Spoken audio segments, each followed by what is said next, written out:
Breaking news. Sounds like we may have new threats against the crickets, as somebody likes to laser mice minds to make them vicious. So they like to attack crickets and everything else, like bottle caps and wood chips. Folks, it's getting weird. We all have to step up and do something here. We can't just watch this nonsense come on us. So all you crickets, keep it up. Maybe the mouse will get you. The laser adjusted mouse will get you before that boot. And so I'm here again, trying to at least expose certain things and get you all to do something. Whatever, I don't really think it matters. I just get involved. And I think things will be guided. You'll be guided into where you need to go. And I think if you do it, we kind of went at things like in an old mind that we thought if we just went and talked to somebody that reason would prevail immediately and we'd be moving on.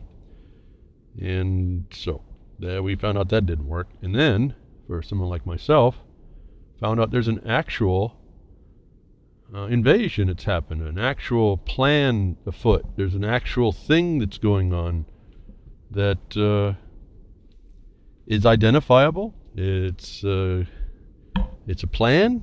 It's what can I say? I don't even know. It's just sitting there working against us.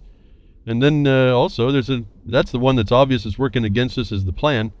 Then we had one that's already been executed. And it took the whole normal establishment, the de jure establishment, and just threw it out. It supplanted it, folks. It literally says this in the codes if you know what you're looking for. You live in a supplanted existence. And so that seems to have quieted everybody down. They can't quite figure out what this thing is. And when they go to it, it beats them down, and they say, well, there's nothing we can do with it. And I can't say that we've fixed the beaten down, but what it seems to be more is the problem is where there needs to be more of us to resist the beatdown. Like any slave master might. These people have to have the whip taken from them, and they need to be handled. And I would like to see us do it in a better way so that we do give, whether they really deserve it or not, give them justice. And then we hang them. So in my mind, as I look at all this, we have an inverted view, and we tend to do the wrong, we'd make the wrong decisions based on this inverted, this obstructed, occulted view of what really is supposed to be going on. And before I go too far, like I did last week, I believe this is going to be BTWRLM206. For those of you on podcast or pastcast, BTWRLM206. And so we can keep track. You should be able to put those in a search engine with Behind the Woodshed and find the content page, the blogcaster that I'll put up in a couple of hours, 4 hours or so. So yes, a long time Behind the Woodshed is spent to come here and give and produce the information that then should become knowledge to you because you've set it up and made it real for you and worked with it and intended to work with it. Somebody asked me, well, what's this involved in this evolutionary engagement you talk about? I think there was a Twitter, and I'm behind a Woodshed if you want to follow or tell me something or whatever. Another place to find me. What is this evolutionary engagement? And I said, well, it all depends on what wrong you decided to make right. She goes, where's the information on this? So people are 3 steps behind. We're beyond the information, folks. We're beyond even knowledge. We're into having to already be at the point of taking that knowledge and applying it. And as I look out, I see lots of people, and this is not a judgment on your character at all, that you're out there swinging and fighting and resisting. You're just you're struggling in Chinese finger cuffs is what you're doing. This is no character assassination on everybody. I have a funny feeling that maybe people feel that it is. This is Behind the Woodshed, so you got to kind of take a little bit of the lumps a bit if you're going to keep having to come back here, which is nowhere. It's all in our mind and our responsibilities and principles we were supposed to hold. We abandoned most all of it. Except there's something in us that don't like to be oppressed. And that's the only thing I can see we have left.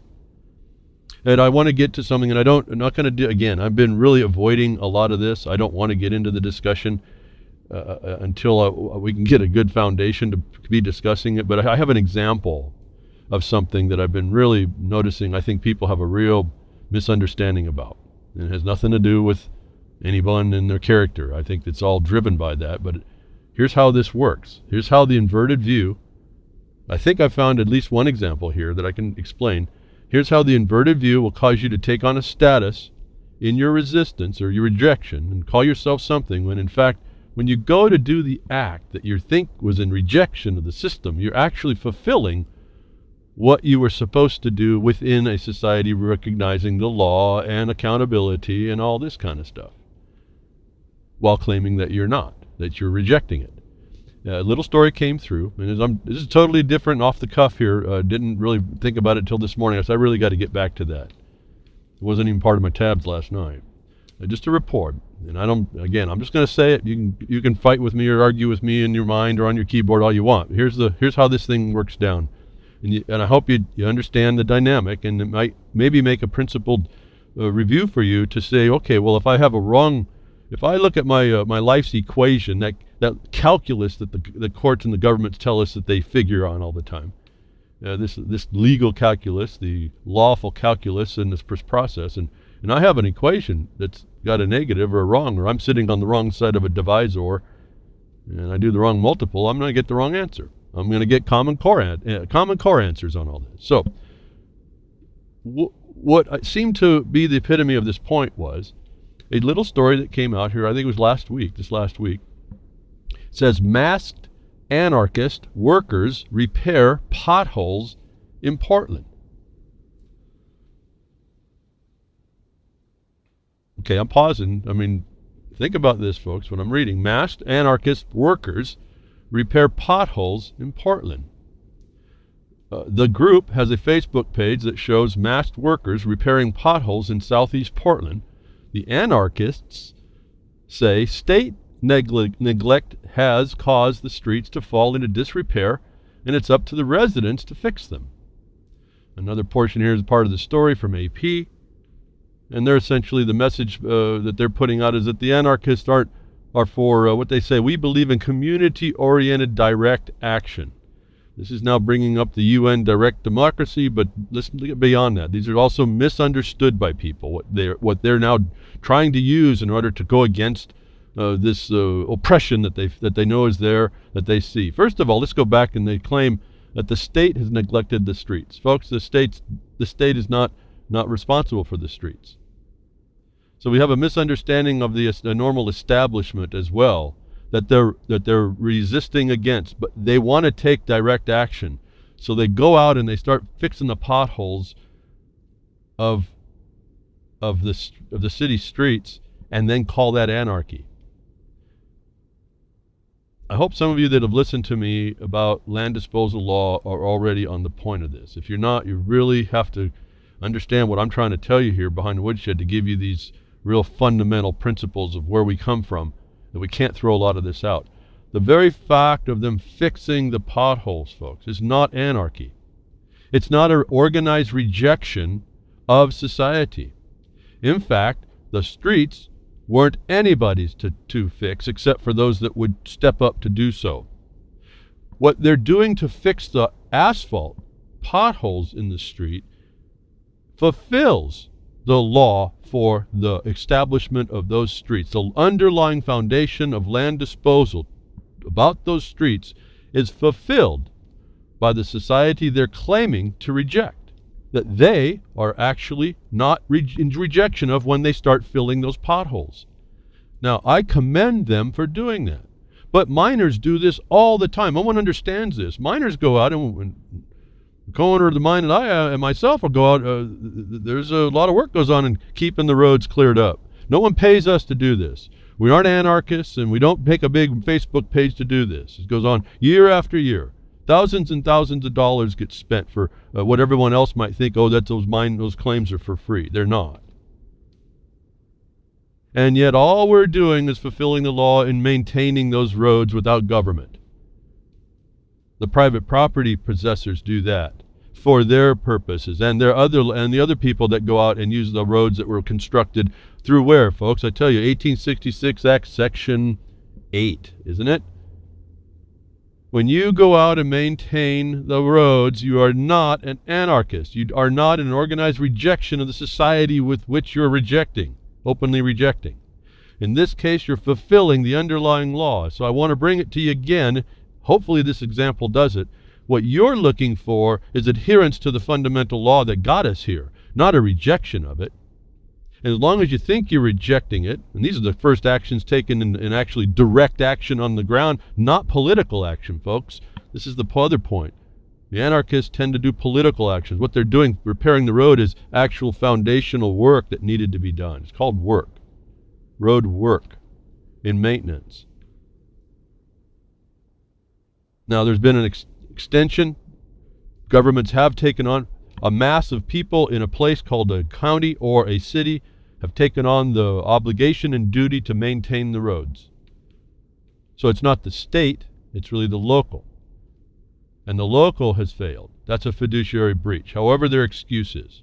And we can find all the reasons why. It goes back to this agenda that wants those potholes to be that way because they want you on the bikes and they want you on those trams.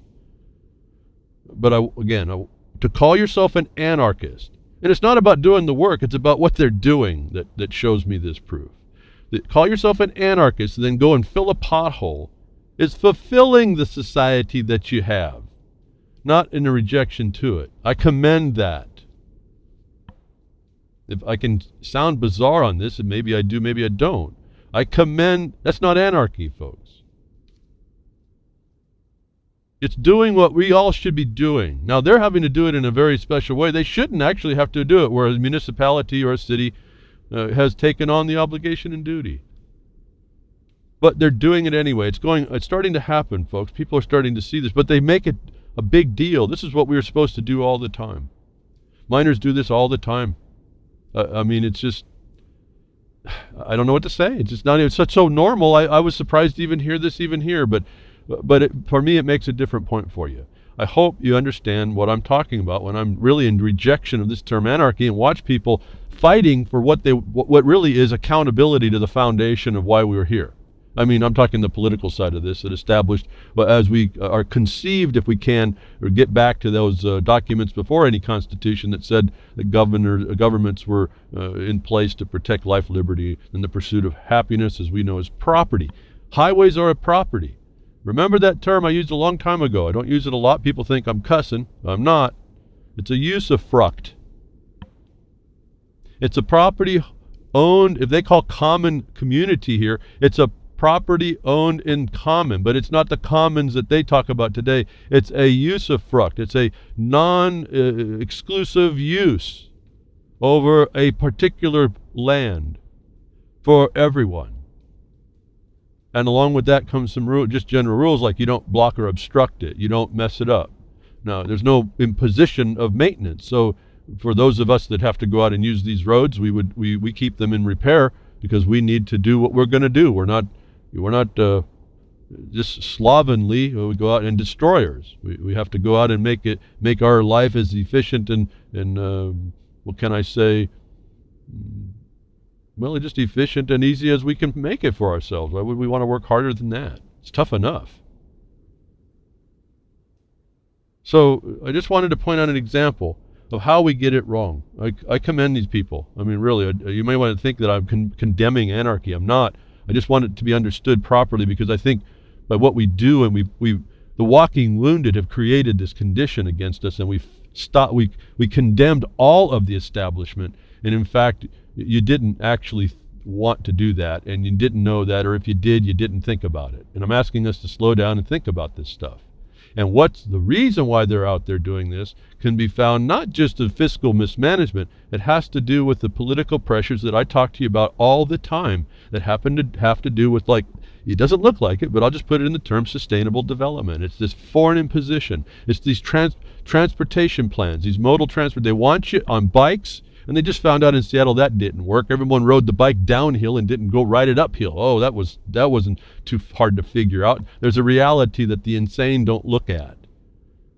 They want you on these trams. They want you in these things that they can control and minimize and rewild even the urban areas. This urban-rural divide is a fabricated construct. So that whenever you see the failure, you start to find out that there's a plan behind it for why that's a failure. This is a state neglect, and only in it, but a different proposition on the state neglect. This is where the states are actively planning to subvert you by other ways. So there's a misunderstanding on how the organization of the government that they're relaying against, if they are anarchists, is, which could obviously cause a problem. And then they go out and do something that isn't actually against the society that they would claim to be rejecting. They're actually fulfilling the society that they want, and that's not a rejection of that society. And that's what I'm telling you. If we get past the covert, the occulting of all this, the occupation over us, they are doing what the law says a rightful running society must do. And I needed to, I guess, say that. I don't know what else to say. I don't have many examples. A lot of people get lost and stuck in their own wrong definitions and wrong applications. And that's all I can say. I mean, it's not a judgment at all. It's just what's happening. It's just the truth of what's happening, whether you want to agree with that or not. I can clearly see this is one of the problems. And this is not a problem. This is actually, I guess this is an object lesson. Understand what you're dealing with and understand you're still doing it right. You're just describing it wrong and sending the wrong message. And what you want to do is exactly what you're doing to show up the corruption that's happened, that needed to be arrested, that we are told it was up to us to do it. This is just the start. You start going potholes, you also then have to go downtown. So I say, why am I having to do that? And start pressing them on their fiscal side. And why are you making these decisions that make the roads this way? What about this transportation plan and these smart cities things and all these other security issues you put in and let the infrastructure fail or privatize it so it goes in disrepute or costs extra money? And it's not just the roads, it's everything that you need for. I talk about the water all the time. I told you this water problem is going to go around the country. It's not just Flint. And you see, I don't have to say it more. You know where it's all gone. It's everywhere. These are all they're attacking you. You're under attack whether you know it, and it's being done in slow, incremental ways. And you think it's all normal to the point that some young studs get up to run their jackhammers by hand and tamp down the asphalt in the potholes, thinking that's anarchy. No, you've just exampled the existence that was supposed to be maintained by us, that we're allowing to sit back and take us down. I don't know. I want to keep talking to this. I don't know if there's any reason. At some point you get what I just said or don't. And if you have a fight with me, you need to study some more, is all I can tell you. And I think when you come from a solid foundation, not of the wounded, but come from the solid foundation, you're going to start to see what I've been telling you. I'm really not talking in questions. And we're going to find out someone's correcting me. I'm going to get to a correction I'm going to make. But the point is that any corrections are so small. And it's really not the correction makes it wrong. It just makes a better focused response. That's when you know you're on pretty much on target. If I don't even hit the bullseye, I'm always hitting the target for the most part. I have done it for years and years now. No one, very few come back with any substantial thing that doesn't have an adjustment to make that we continue to move. And all we're going to do, we're moving back to the future. We're moving back to where we should have been. As I tell you, what do we call? What do I say this the term? The relation back doctrine. We're relating our power that was handed to us as acknowledged in people. And we're bringing it forward again when it was obscured and run down by a bunch of usurping, occupying invaders, as we referenced last week. And I think I saw a thing go right through the chat room line on URLM, something about settlement. That's, I think Vince, if I caught that real quick. Absolutely, these laws, these foundational land disposal laws brought settlement, and that meant peace. And I've taken all that argument about why you have your sheriff that keeps the peace. See, this is not keeping the peace. That someone has to come out and do what was promised to be undertaken by a municipality. That's not peaceful. That's not letting those two people in the pictures go do what they want to do. Even if this is a publicity stunt, it still points to a problem that ought not have been. Now, so the anarchists will use, or the so-called people that use the term statist, which I've brought up behind the woodshed a few times about being such a narrow statement of ignorance. I don't understand. What about the rest of the governments? It doesn't mean all governments. It just means one, or a style of one that's pretty narrow. Where's the roads going to come from? Folks, they came from us. Remember, let's see, JeffersonMiningDistrict.com, go to the Highways and Trails document. It's a 4-page document. Look right in the beginning of that. It says that the roads, the area that was taken and claimed in construction of the roads were a pre-existing claim of possession by the people.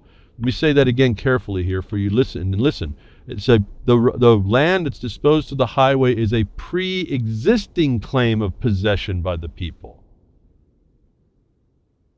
You have to understand how powerful that is and how this stable and how land-based this country is. It's a pre-existing possession. Pre-existing to what?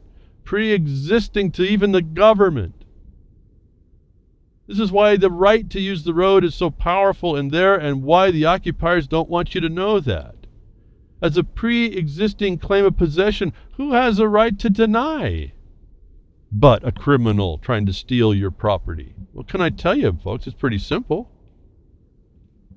I don't know what else to do. I mean, that should end it right there. And so anybody that would obstruct you is, as I can tell you, and I had to read more research. I say we, but it's a lot of my own, just trudging through with the black and white. That we have to do these things because they're the law, and we have to keep it. And these people that are invading us under the color of official authority are essentially, they're felons. They're felons in the commission of the act to deny you, and they're felons for omitting to do the right thing, to do the law.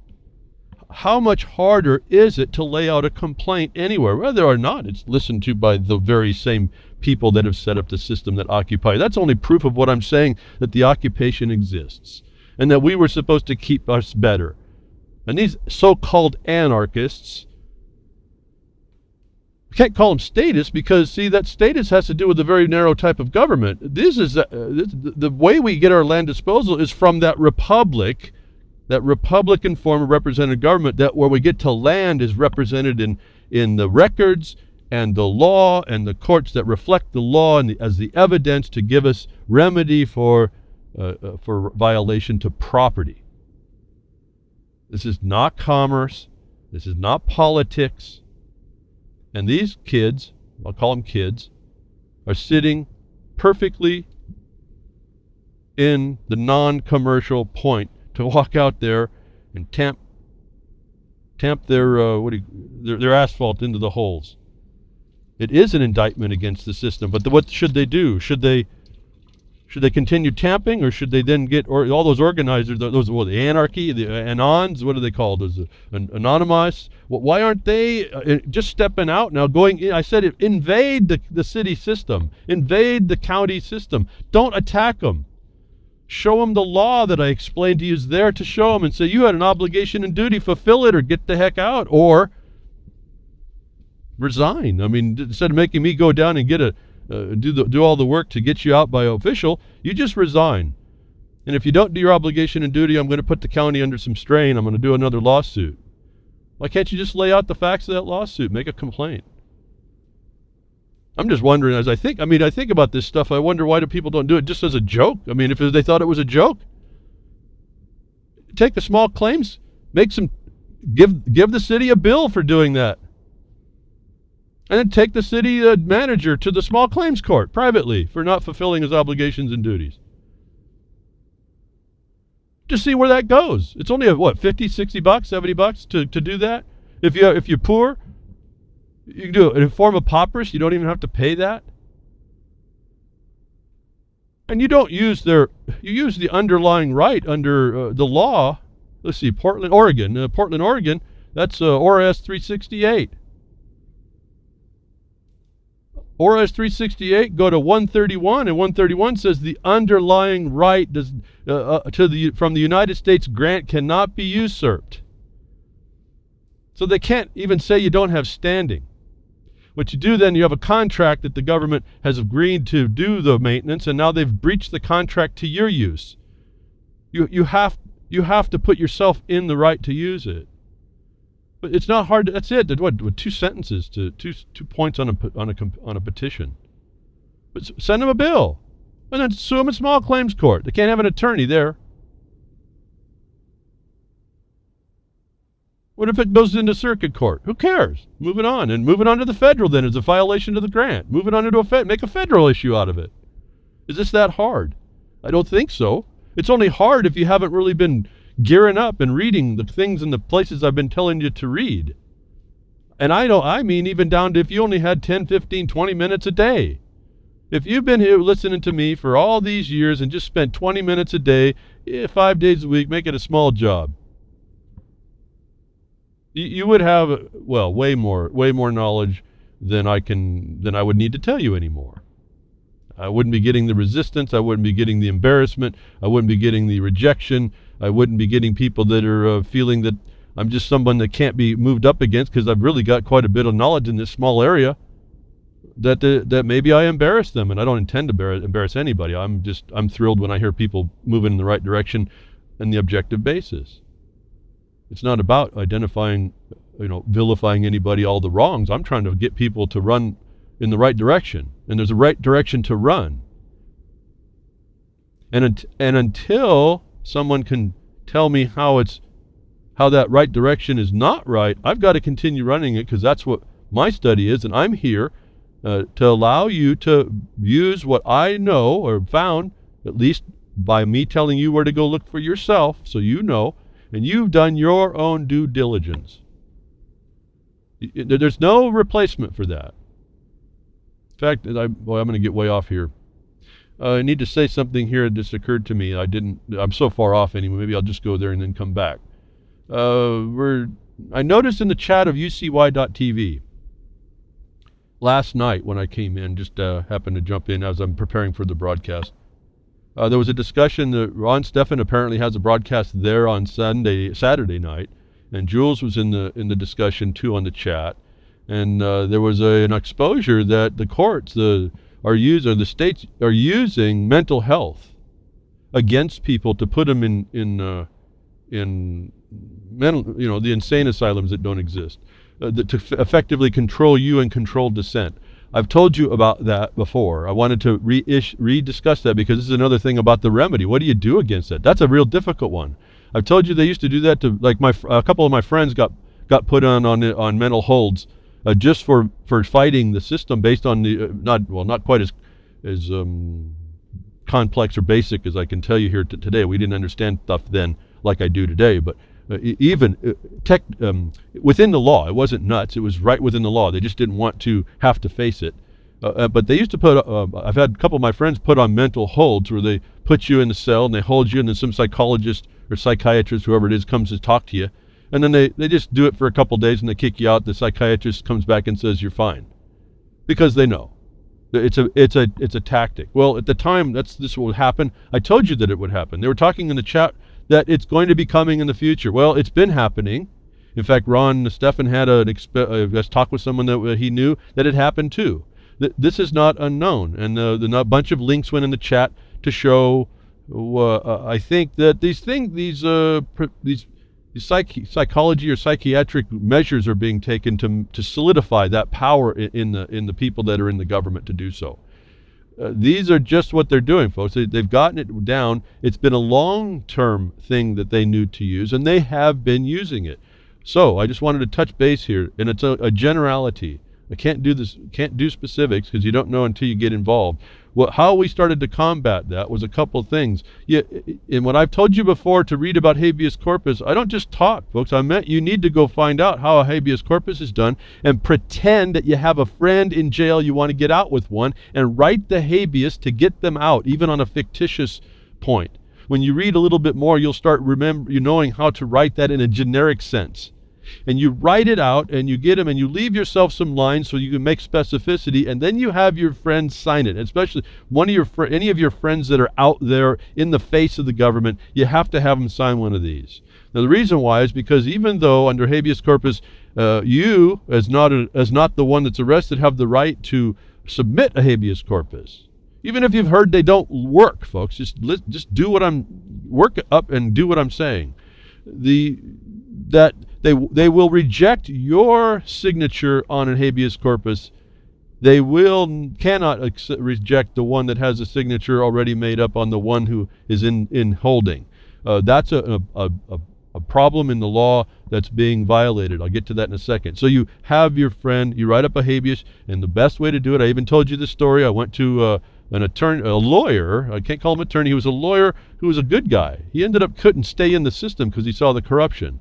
He asked me to come into his office one day, and I told you this story. I won't do it again, just to reference it. And he explained to me how you take the statutes and you go line by line and you do what the statutes tell you, because if you don't, the judge uses that as an excuse to not look at it. But when you go line by line and fulfill everything in the code underneath your state's habeas corpus provisions, or you go look at case law to see what they talked about, but go by the statute. The statute is that's the book that the judge is liable to. Once you do that way and submit it, that's when it starts to work. So what we've learned is before you have someone that might be on the front end of the spear in the government's face that may be arrested, have the habeas, they sign it. Even though you're supposed to do it, when you see a wrong arrest, you have the right to. So the first line of defense is to write the habeas and have them sign it, and then you keep it, someone keeps it where they can get a hold of it, and you file that into the court whenever they get arrested wrongly. Only works if it's wrong, and you better just don't waste the bullet if it's not. Now, so that's the general thing. So what happens if you don't have one of those? Then you write one up and you sign it and they reject it, and then you take it to the federal system. So you have to know how to do the federal side. Only this time you bring in the people that are holding him, which is the judge who's holding it, who made the dismissal because of your signature, the clerk, and the one who's holding them. In this case, it would be whoever the receiving agent is, the receiving party in the asylum. It might be the jailer still. They may not move it. But you name them all as a conspiracy to deprive his rights or her rights. And you move it in as a federal action as well. So now you have the habeas and a federal deprivation of rights suit. And you charge the judge with collusion and fraud upon the court for fabricating, using the color of authority of a mental hold to deprive him of his rights and his liberty, so-called. It's habeas is a improper restraint of liberty. And so I'm just going to go through a lot quick here. You understand that the snowball is what you're building here. As they roll it down the hill, you go ahead and make sure they're stuck to it. And anybody who gets in the way of that, you bring it and you quickly escalate the action in court. You're already in court, but when they bring you into a jail, you're already in a court somewhere. Well, unless they figure they better throw you back out.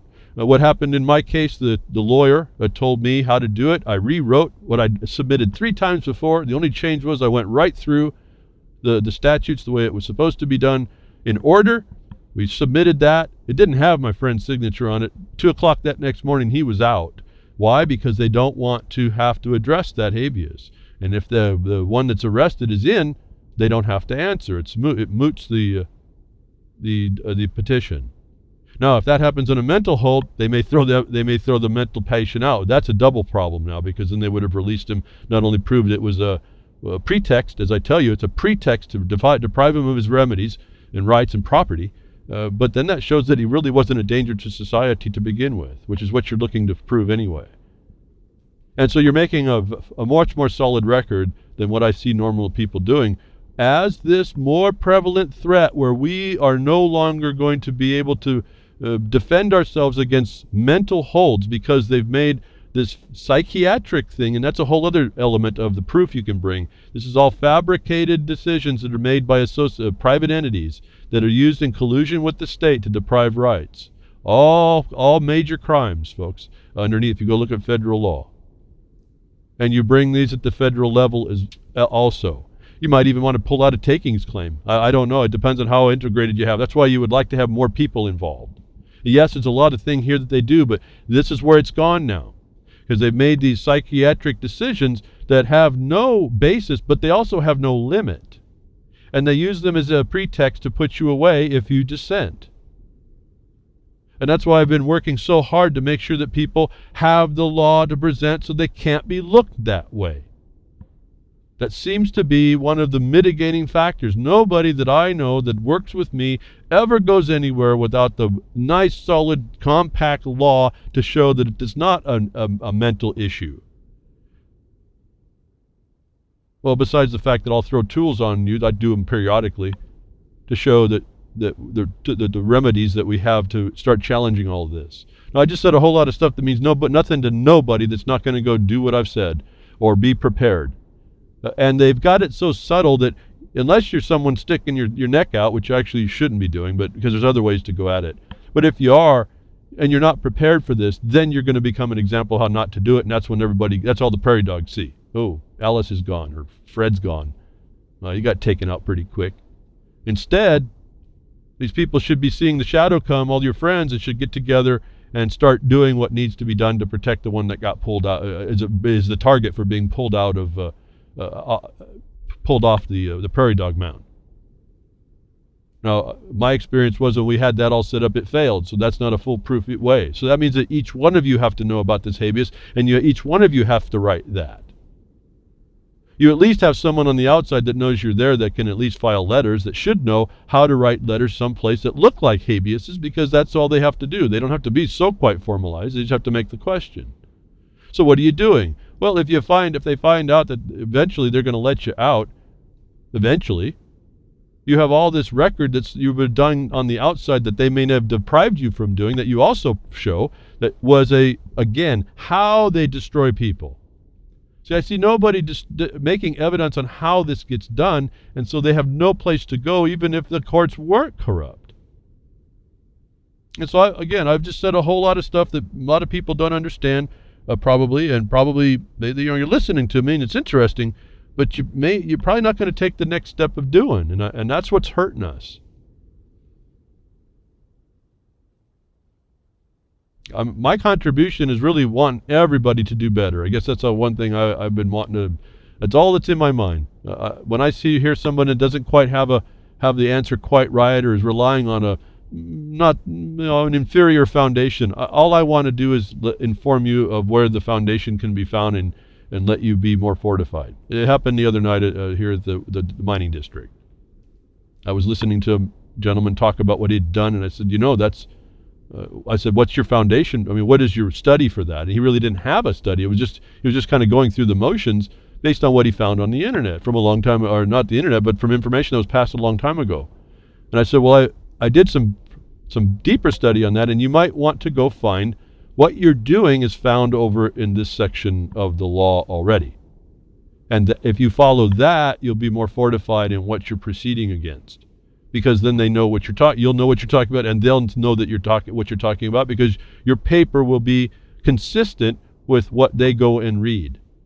In other words, you're fortifying your position not by your opinion, but what already exists to protect you, notwithstanding the occupiers and usurpers in those positions of decision. That, to me, just gets them more involved. It's easier for you to get them into the crimes. It's really that fast. And so I went way off. I started with the potholes and the anarchists that don't know that, and they don't even know the structure of their government or the financial, the fiscal obligations and duties. And this is where we start. We fell off the cart already. If there was a cart we were supposed to be on, and then I saw the chat. We talk about mental health holds. They've been going on forever. I didn't know anything about it until I stepped into a court, and then you start finding out the threats that you have to now navigate in these admiralty things. And so I started navigating, folks. That's all we're doing. We're learning what the black and white says to navigate those problems. They're not silver bullets. And then I realized that, well, the best we're doing is we're making a record until enough people, because we can't do it each one on our own, until enough people have seen enough, and really it ends up being really mob rule. They just give it up and they just tear through stuff, and then it's over.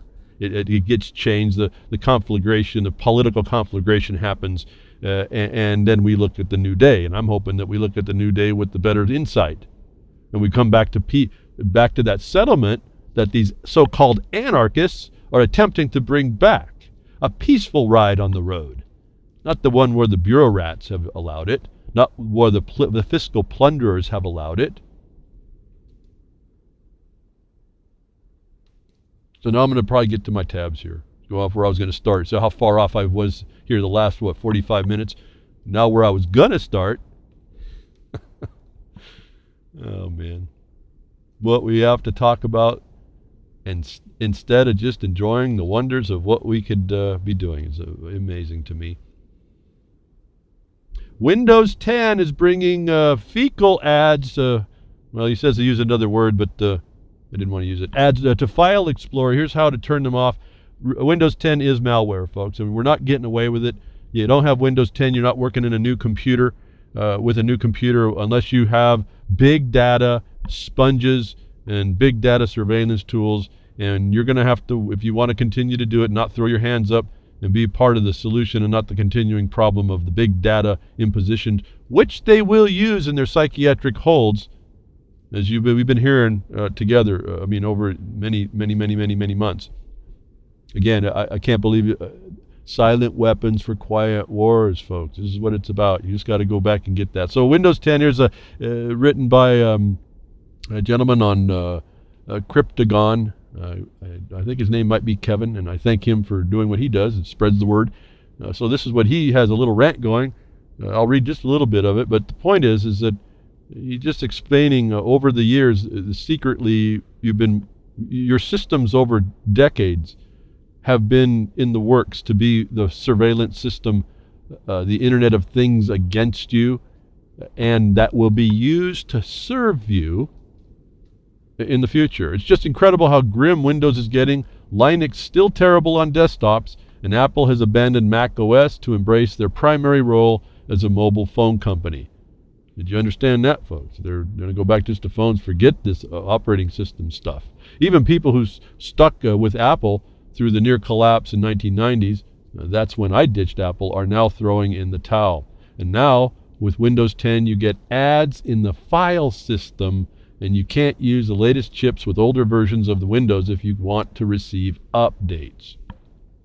Well, the system is a big surveillance malware anyway. Just want to let you know, those are, as we go into this future Internet of Things, they're not going to make it easy to be connected and not surveilled, and I think that's important to understand. Even if, because even if we are, we have to be careful on what we let out, what we don't. Why? Is because what's coming up and what they're doing. Again, the internet's not a private place, and everything you do there can be used in the Internet of Things, big data, to do psychological testing, to do psychological holds, to condition your spending, what you'll use to spend, condition on eventually the Internet of Things controls the heat in your room and what you look at and what you watch and how long you cook your toast and all that stuff. The technocrats love. They just can't leave you alone. So the anarchists are not rebelling against the roads. When they're fixing them, they're rebelling against this imposition that they're actually not fighting. And I see the question. I didn't want to address it. I'd like to know too about the Grimner says Linux terrible on desktops. Who is this guy? Well, he's a Cryptagon.com guy, and I don't know. I wish people would tell me because I'm so far out of it. I'd like to know why Linux is not good on desktops. I mean, we understand that Linux has some things it can't do. I suppose because of the open source, but I don't know how bad it is. I've been using it on one system. I've been using it for 6 years now? It's been perfectly fine for me. So I don't know what his problem is, and that's what my question. But I'm not here to get into this opinion on stuff about whether it's right or wrong. I'm saying I would say use Linux. You'll find that it works fine enough, and you're going to be stuck with it anyway. So that or nothing, or that or any other thing. And I'll say otherwise. I understand that the final some old vulnerabilities in Linux were patched to whatever level that they can patch them that used to be there. So it's a little bit more, apparently a little bit more seaworthy now. But getting over into technology and what they're doing and data collection and how simple it's going to be and how fast and how cool, but how scary at one level. Sony files to patent new contact lenses that record video, store it, play it back, and adjust zoom, focus, and aperture automatically. Just fascinating technology. But first thing my thought was, so every government agent will be wearing one. It'll be part of the cop's uniform. which I think would probably be a good thing at one level. But there's no system to bring remedy for any harm done. But this is that big data thing. There's not going to be anywhere that you're not going to be tied in. This is Google Glass to the next level, folks, because in this you can actually apparently see games through. You look at your video games through your contacts as well. It's smart enough, if you will, smart enough to read the blink rate in your eyes so that you can manage what it does by your blinking. So I won't get into it. Just a fantastic technology. But this is going to be, you're not going to be able to even know that you're looking at someone that's collecting your data. They're going to have facial recognition. It'll be tied into the big grid. Next thing you know, SWAT team's bringing you down because they use some Google search to figure out that you were looking at the marathon bomb videos and you were looking for an rice cooker and a bag, a backpack. You think I'm kidding? For the first time, next story, police ask the entire city's Google searches, and the court says yes. Police ask now for a general warrant. This is a general warrant. This is supposed to be unlawful if you thought you were underneath a hierarchy, an establishment that hasn't been overtaken. That Google can be given NASA. They're saying they're fighting it all, but they're not. They're wired behind, right? They get their money from NASA, NSA, CIA. Now the police can ask for your searches in an entire city and trace out whatever came into that. You may not even live in that city. If you looked at something in that city, you'll be tracked down. So so we'll be back to what I was telling you. You're now looking at someone who's dumber. IQ 80 minus, because the Supreme Court says you can be too smart to be a cop, who makes up fairy tales in their minds and maybe actually has a buck he wants to make because he's got an inside scoop on his business, his pot business, in his prostitution business, his child services business. And so he sees, I can make some money on taking this guy's property and his car, because I got this search that says he looked at this, and this, and I'm going to make up something about him. He's the pedophile. He's the drug dealer. And I'm going to get a warrant based on this. I'm going to bust his door in, and I'm going to shoot him. Just so he can't prove he didn't do it. So Google searches can be, folks, why I oppose Google and anything else that's not at least somewhat anonymized or use the anonymization features like start pages might be a good place to go. I also use DuckDuckGo. Why? Because start page doesn't quite get me what I'm looking for. That DuckDuckGo kind of fills in, and even both of those are kind of insufficient. But I have to do with what I got. But I do not like Google. In fact, I had a problem getting into RLM. I don't know why. I got another browser. It finally started to work on a different browser, but I couldn't get into the chat. I didn't want to get into the Google chat for the CAPTCHA. Because every time you go in, they know who you are and where you're signing up to go through Google's service to give you access to a website. Now, I did it last night because I had to see, I'm trying to troubleshoot the problem. But that's the limit of it. I now know that's exactly what that does. Now, that access can be searched out by a police warrant, a general warrant now. If you don't understand how far away we are from Constitution. Keep using Google things, folks. Keep using those Android phones that could still be rooted, right? Meaning that they have failures and vulnerabilities up the wazoo. Wazoo's not four letters, is it? Add an H. Maybe that'll make it extra.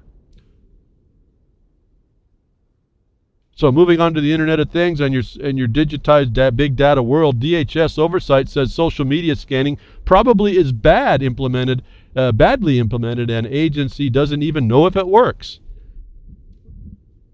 Now, you may all burst out loud laughing, yeah, but look at what they say there. That means, is what I was telling you on the administrative side, there's evidence that they know what they're doing isn't even tested to work. Is an imposition beyond, as I told you, the standard for administrative agencies is they can only regulate to the limit that it accomplishes the objective they're there for. that these tests on social media can be used in a agency and addressment against your being interfered with in this way, as evidence against their processes that you can make a record of. So your big data is being tied together, your social work, and then they're going to tie all these psychological test things on their social media posts, and they have decisions that algorithms is making in order to tell you whether or not you should get ad money for your YouTubes, or whether or not you're conducive to censorship by whomever has you're using their service. That this now says social media scanning program that the government has is no good. I can't believe that it's any better than any of the other ones. They're probably all using the same one. It's usually how this works. This is from the Do Something, the algorithm department. These are proven now by their own admission, evidence against the agencies, and in how they'll just push out this stuff, and as long as you stay crickets, they win. Yeah, I hate doing it. My mind just flashed the DEA and how many of you filed your cannabis stuff. And what about that hemp association lawsuit? Did you look into that? Did you use that to attack? I mean, did anybody do anything since last week? Even begin it, did you? Thank you if you did, but please, I mean, don't get in arguments with people about all these things that we talk about normally in these liberty-minded people. If you haven't done anything, come on. We can talk until we're all blue in the face. But I thought this was fascinating, because what was even more important, and this is why you have to get into the Blogcaster, get the link if you haven't already typed it out to find where I'm reading. You need to read the stories, and I only put in the Blogcaster, I go through the stories and I put in certain parts that look like they'll tell the gist of the story, but I leave out a ton that may be more instructive, that I hope you're clicking on those links as well. Not for clickbait. I mean, I only have so much time to build the Blogcaster and go through it.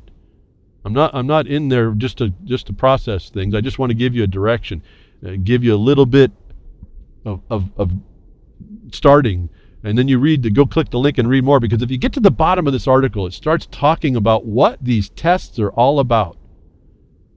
And I said, wow, how many people are missing it? I wonder if this guy, Jonathan Corbett, that I suggested, professional troublemaker last week, I wonder if he knows this.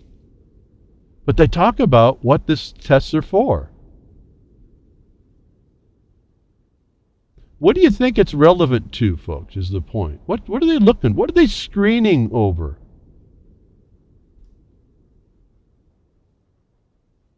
Isn't it screening for so-called terrorists?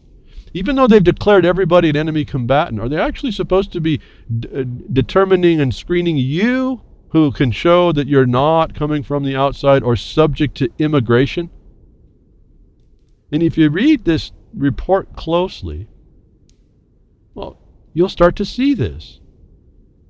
One of the statements of the program that was started in April 2016, says that it too had the same lack of quantifiable results or stated goals. The quote from apparently a FOIA, because it's redacted, the applicants were asked to voluntarily give their social media usernames, USCIS, then screen the usernames against redacted using the redacted tool.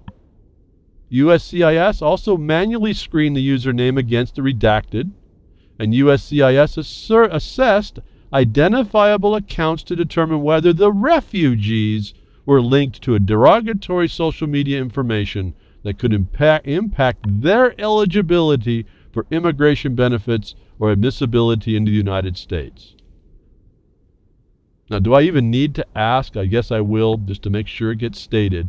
Are you a refugee underneath and asking for immigration benefits? That if you haven't been in the front of the line with your paper saying, what in the heck are you doing generally applying this, DHS? I do have a right to travel free, and you can't show that as applied to me, this program is even applicable. Is what I want you folks to start thinking about, doing and saying, and get before official records. Be the one that makes the question. How many cases have gone to, we've heard, Finally, somebody puts the process into play and makes the proper question that's not a question and shows that it was being wrongly done against us. Why? Because the Bar Association judges have said the government, the so-called sovereign, it's never been looked down until I've come along myself to look on as something with obligations and duties. It's been deemed to be a sovereign that has nothing but supreme power because it reflects the people, which have been diminished, but no one notices that. And I mean the people in the context of the men and women of the countryside. There, I got to conform myself to Ron's correct statements. Ron Steffens on UCY.tv. So the countryside is not represented in all this, and then they bring on and we find out it's for refugee. Are you a refugee, folks? Are you looking for immigration benefits? If you're not, how are any of these things applicable? How is DHS power over you relevant with regard to your right of freedom of travel? Now that doesn't mean you're not going to go to some other country that may have all this, because that's not what we were talking about.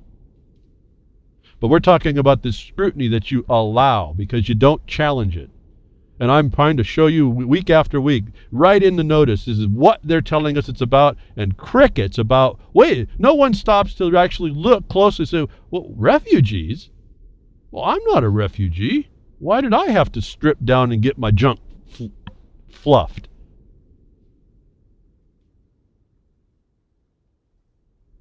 One more piece of this puzzle, folks. It is really simple to expand on. If you go back, and I really wish I did this better. If I knew the totality of a subject matter, to just lay it out for you would be so much nicer, but I just don't have the mind anymore. I don't have the focus. I've got so much else going on, being run down in other ways, just so much to do, and no one else picking up parts of it. It's been very difficult to watch and then actually function through. I try to delegate myself. I try to delegate, but there's not really there to hand anything to, for one. And then you're always concerned, do they have enough knowledge? Not as a judgment because they're dumb. No, did you have enough of the knowledge? Do you have the black and white and the understanding of it in application? It's not that it's not available. It's that if in a delegation, you hope that the next guy literally doesn't drop that baton for some simple little idea that didn't get understood. So accountability is what I really talk about. The evolutionary engagement is not really so evolutionary that I talk about. It's you, the evolutionary part is you standing up off the sludge you've been crawling around in, and stand up and start being responsible to your own existence, contrary to the parasites that have been feeding on you while you were stuck in that slime. This is the legal slime, and you've agreed to wallow in it. And I'm trying to show you right here it's not you saying it. This is not, remember, as ever said, do not use your opinion. Go ahead and use their statements and identify from their confession, their admission to the limitation of their authority. Here's one more.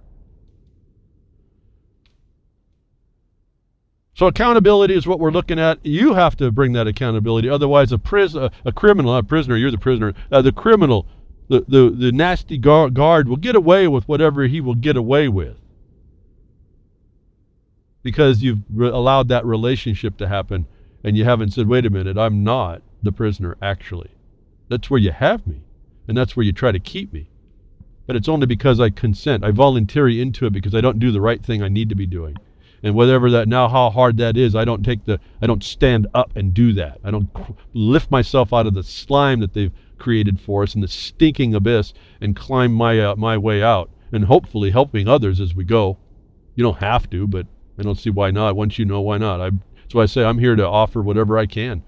It's not here to make someone look bad or sound bad or be bad. I want you to be good. I want you to be better than me. I mean, I've just got what I got.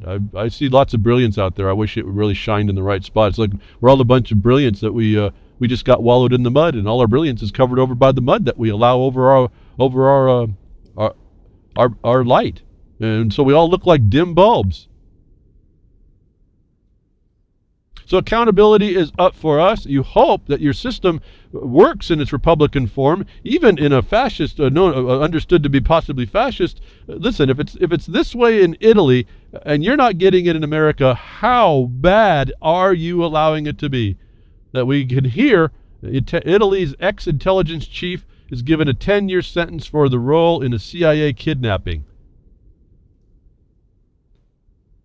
That an intelligence chief was given a 10-year sentence because he had a fiduciary duty not to allow a crime in his town, his place, in his office, is not even enjoyed in the United States, and we were supposed to be the beacon for this accountability.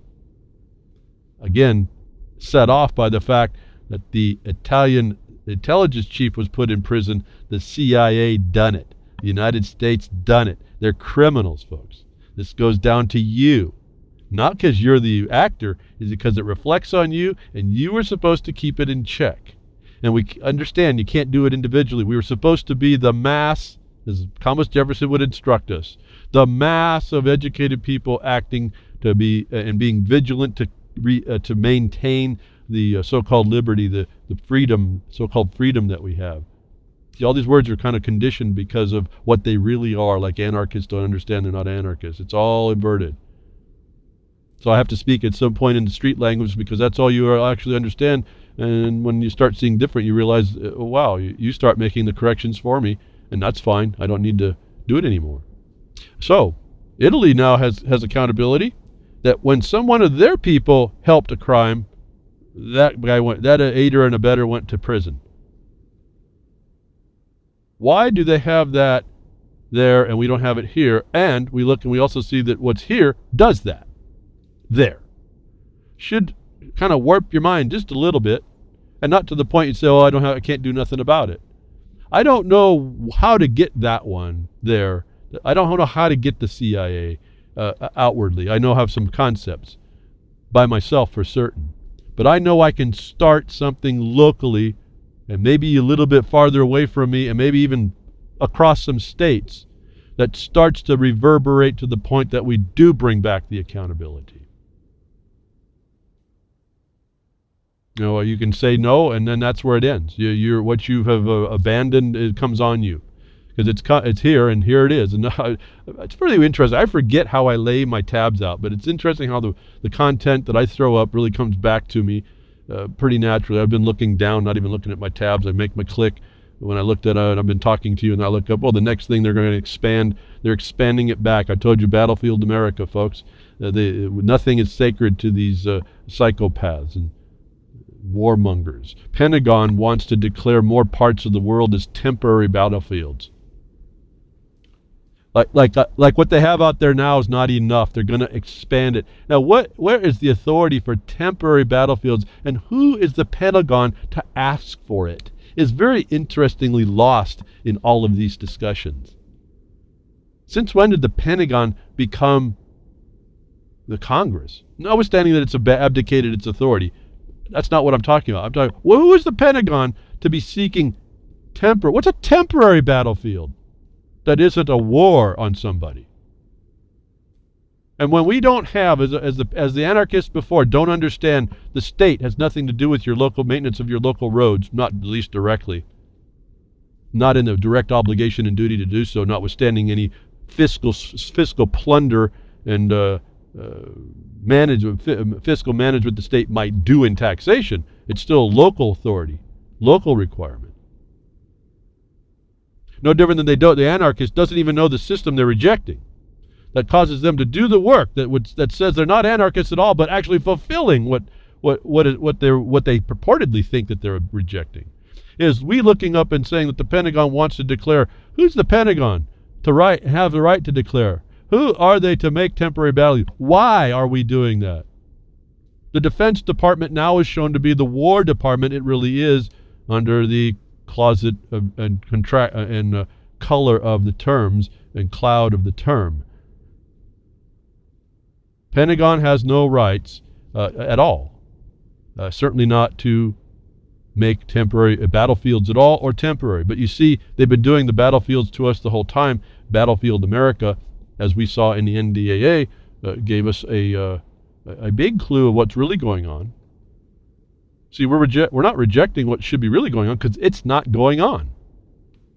And so we focus on just rejection instead of taking an active part on how to stop this. But this global war is now the warmongers are the ones principally their whole task is just to make war on things. They want more.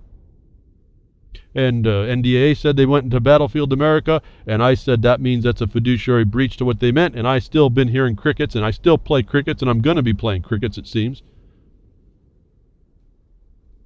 I'll be playing crickets as long as those anarchists are calling themselves anarchists pounding asphalt.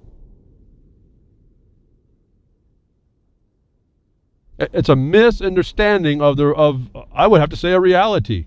They're out there pounding the asphalt. That's not non-reality. They're doing something with their life, their being, their time. They made a decision, and it was a principled decision, and they took part of the responsibility. I'm hoping it's more than a promotion. They tend to make the talk like it is a promotion. But that's okay. Let's move people past that. Let's get to the foundation of it. I'm encouraged a little bit by the rejection was their own rejection to not doing anything and stop being looked at like they are just people that sit down and destroy stuff. If these people took the proper view, they would stop. They wouldn't even be looking like in the place to be looking like they'd be destroying glass and breaking down stuff and petitioning in the streets. They'd go into the halls of the seat of power and say, why aren't you doing it the way you were supposed to be obligated to?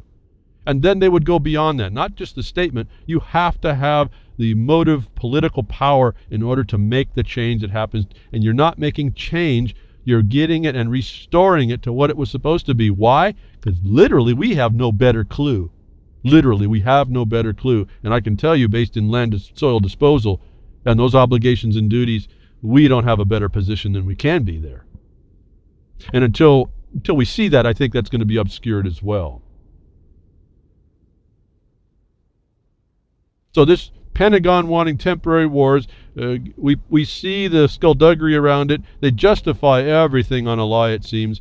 I mean, on and on. I don't even know where to begin no more. It's just one lie after a time. Let's get this funny news, fake news. No, these are lies. These are deceits. And I don't want it to go unstated because I don't talk about her too much.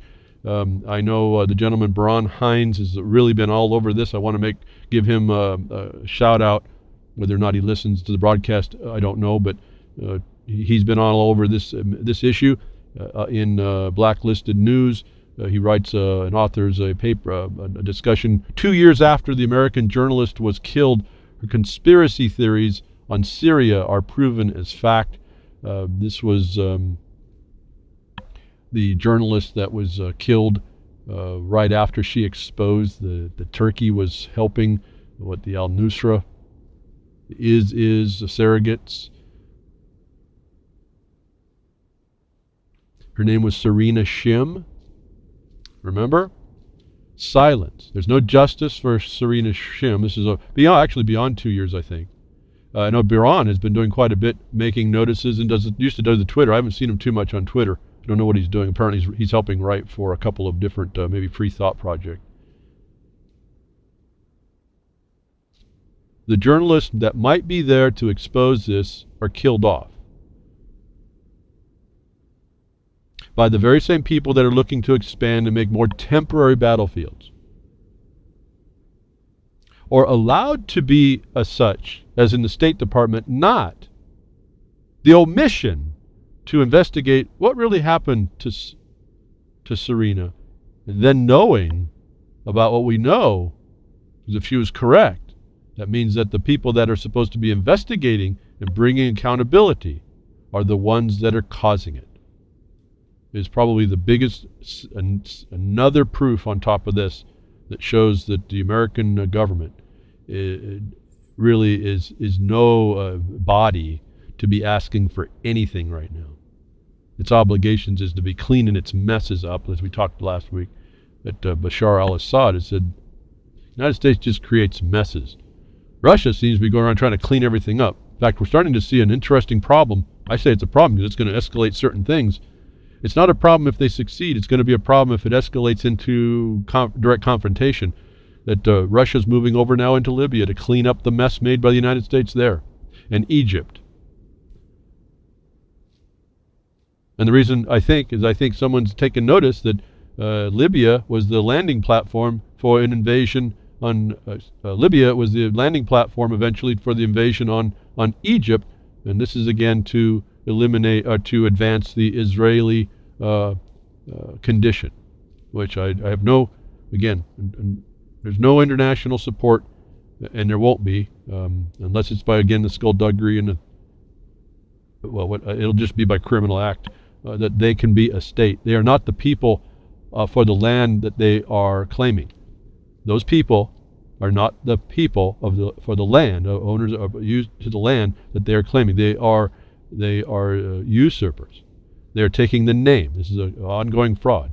And then, as I've seen consistently throughout many discussions, there's always 8 to 10% that may be the legitimate ones that are not the ones that are trying to make the claim. As I talked to you about the bloodline and how I realize now how this is supposed to be proved was again identified in our land disposal laws in the United States to me. It came I told you 6 months ago, a year ago, finally came to me. Well, it can't have been that long ago, maybe 6 months. Finally came to me what the proof is. The proof in how you do land, soil. Land includes any improvements in the soil, on the soil, around the soil, or in the soil. So land is a bigger word. The problem by my use of that is because the government has attached improvements in land as a taxable thing, and it's not either, but that's what they've done, so I got to be careful on the use of that word, just to let you know. I can use land if we all understand. I'm not talking in the taxation side, because then we have to change the term and talk about real property, which is that held less than fee simple. In other words, everything you use is a profit-making tool from land that was not granted to you, like a corporation buying leasing a property and then deriving benefit from that, profit from that, would be a real estate interest, a real property interest, not a fee simple interest, which we can kick back for those of you doing your patent search. And as I was now educated back in about the fact that allodial title is mentioned, at least in one state I just found out, which I've been avoiding because, well, until you have it in the state, you really can't use it anyway. But in that state, I think it was Minnesota, you can actually use allodial, and that kicks you back. I mean, that really goes back to what it really means. It's not hidden there. But if you don't have it to rely upon, you have to use the other term, and fee simple is what most states have. At least that's my investigation. It certainly could be incomplete. It wouldn't change anything, though, except for my expansion of the principle is all. It would be perfectly fine and then have the limit. But Serena Shim was killed in a car accident. A big dump truck or a concrete truck ran into her. State Department will not research this, and she was killed like the day after she exposed the connection that Turkey was funding the Al-Qaeda, Al-CIA, and I think also it moves into the FSA. So this is what's going on. There's some real terrible things going on. The good people that are trying to expose it are vilified, and I guess that's just part of the battlefield and part of Battlefield America. When you finally understand, that's what's going on. It's really the world war. We're in the world war now. They've done it so cool, though, that you can't really tell. We got people fixing potholes that think that they're anarchists. It's really fascinating to me. I feel I have to smile a bit. I appreciate, even though that they're wrong in their interpretation, they even had the gumption to go out and fill a pothole. Isn't that cool? Isn't that cool? Now I would ask, now let's turn it to the more proper why and focus on there and drop that anarchy and say, I want to restore what was ours that you stole. Remember, let me go back to that document, JeffersonMining.com. It's very powerful when I saw this as well. This comes from a court case out of California as well. It's universal across this land regarding the disposal of the public land to the use of the highway. It's a pre-existing claim of possession. I can't say it any more powerfully and clear than that. And if from the very simplest statement, we now have what we have shows you how occupied we are as a people, how clueless we are to the most basic things. And I got to end that. I just find this fascinating that anarchists call themselves anarchists, and then they're actually supporting the foundation of a government that was theirs to claim, and as a pre-existing claim that nobody was supposed to interfere with, at least in the usufruct. Again, that everybody can use it. No one has the ownership. We all have the possession. It's a possession in us, folks. You got to get this stuff. Not just an interest. The usufruct is an interest, but it's a pre-existing claim of possession to everyone, these highways. So there's underlying things that are these foundational things that I'll get back to something we were talking about last week. And I've had someone take me to task, and I'll accept the taking the task with the one little thing to add. But let me go back to it. That was the coining of money in the state. First, I want to tell this story and get to that. Arizona's silver and gold bill undermines the Federal Reserve is what they are talking. I don't like that promotion, but here's a report. An Arizona bill that would eliminate state capital gains taxes on gold and silver specie and encourage its use as a currency passed the House today. Final approval of the legislation would help undermine the Federal Reserve's monopoly on money. It doesn't have monopoly on money that way. It has it on currency. It takes money as an asset. Remember, we talked about that. Notwithstanding all that, Arizona has eliminated the capital gains taxes on gold. I still can't understand how that is, because that's actually property that meant a man or a woman expended their life. That is not taxable unless you're going to agree that you agree you're all slaves, and that could be. I've showed you about that in the other parts of the law, but it doesn't mean we have to accept it. So there's the interesting thing there. But a gold and silver specie, well, specie is already money. So then I got a challenge, and I thank you for bringing it to my attention the way you did. But it came with a condition that I'm not so sure about, leaning toward the cricket side. And I'll take acceptance of being corrected to a limit. That I said, and I think I have to remember, because I don't remember. I didn't go back to look. I found this out. This thing came right before the broadcast. I just had a quick time to read it. That I've been saying that money could be coined in the state. For the sake of the discussion that this Constitution says that no state shall coin money, I'll take a correction on that. But my problem then becomes on the other provision. That here's Section 10, Article 1, Section 10, I think. That no state shall enter into a treaty, alliance, and confederation, grant letters of marque and reprisal, coin money, emit bills of credit, and then the end here says, make anything but gold and silver coin a tender in payment of debts. On its surface, and I would agree, and I wouldn't argue any further for the point if we go to the next section and fulfilling the end of this, because I think it was the Oklahoma law actually spoke to the proper terminology, that if we just take on its face, that shows that the state cannot coin money, then what I said last week would be incorrect, that the states could coin money on its face. Now let me go back to Section 8 that actually says that the Congress shall have power to, and it goes on, shall have power to coin money, regulate the value thereof, and of foreign coin, and fix the standard of weight and measures. To the limit that the first part says to coin money eliminates the state's ability to coin money, as I said last week, I now have to go on to the next part of Section 10 that I read at the end. To make anything, the state, no state shall make anything but gold and silver coin a tender in payment of debts.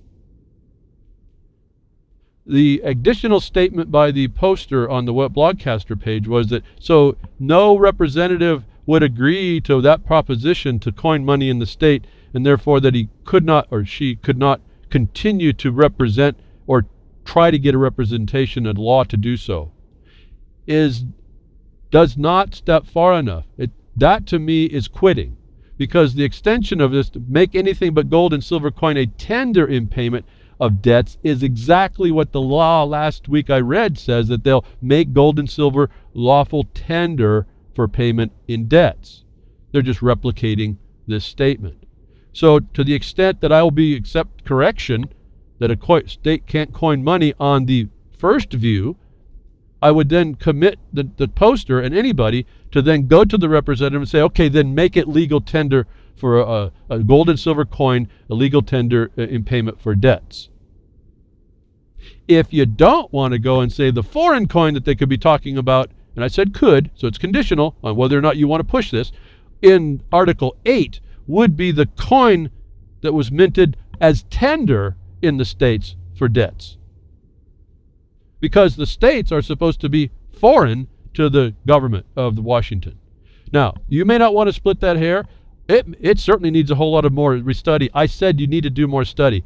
My point is, and if I misstated the coin money, if that's a harm, okay, I'll take correction. But let's not stop right there, that you can't go to a representative and say, okay, then make gold and silver coin tender. And we'll accept that the coin and the money came from Congress, and then you better add something that the Congress shall start printing it and sending it to the states so that we can use it.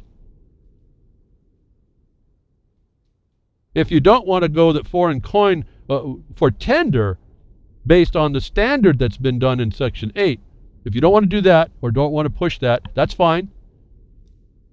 That's not a reason to step back and say, I can't go to the representative, they won't fall for it. If you're hooked on me, it could be a misstatement if you go to another analysis. I can get that. I'll stand corrected if you'll step back in and go back to the representative and say, okay, make this state take and accept existing United States coin as tender in payments. And then maybe ask, by the way, how did you have the right to tax the coin in the first place when that represents property to the man and woman that extracted it? That was a violation of a fiduciary breach to make a taxation on man's life and a woman's life. And I know I said that man last week. I hope none of you women took offense when I didn't add that. See how we politically correct I always have to think I'm being. So I'll accept the correction if you'll go back and say I need a law in my state that says that it's going to make gold and silver coin a tender in payment of debts. You go back and tell your representatives in your state to do so. And then verify whether or not the government of the United States can start now sending that gold and silver coin to you to use in payment. Now remember, a lot of this payment that came from the governments was actually for taxes. So be very careful on what the limit might actually be here. There might be other obligations and duties. I'm not asking anybody to do that one. That's not even what I talked about. So on its face, I'll stand corrected to the extent that the state still has the right to go make tender silver and gold coin tender for payments of debts.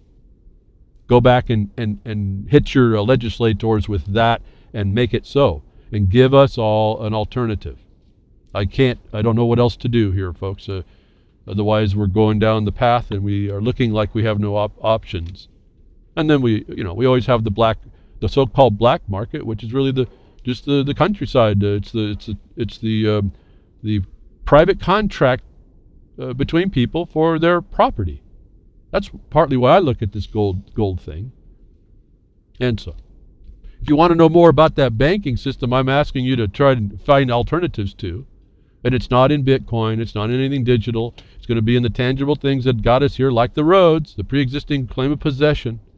Apparently, we had a right of money, and the only thing about the regulation between the states was that one entity would make the weight and measure and coin it for purposes, and then you'll find out it's for purposes of taxation. If you're not a tax entity, then what do you use? And what right do they have to steal from the miner what he pulled out and gave to society? That's all y'all. So we have a little different thought we could advance, but on the surface, I'll go with the correction. You can't coin money. I'll go that far, but you better start making gold and silver coin tender in payment for debts, because the banking system that neither economists nor lay people know, which makes the fat cats richer while destroying the real economy is really kind of what we're talking about here, removing yourself and your ability to be vulnerable to that. On a Washington blog post, I found this a bunch of information, very, very interesting. Goes through who creates the money. Most people assume the money is created by governments, perhaps central banks. In reality, as noted by the Bank of England, Britain's central bank, 97% of all money is in circulation is created by private banks. What he's calling here, banking loans equal creating money out of thin air.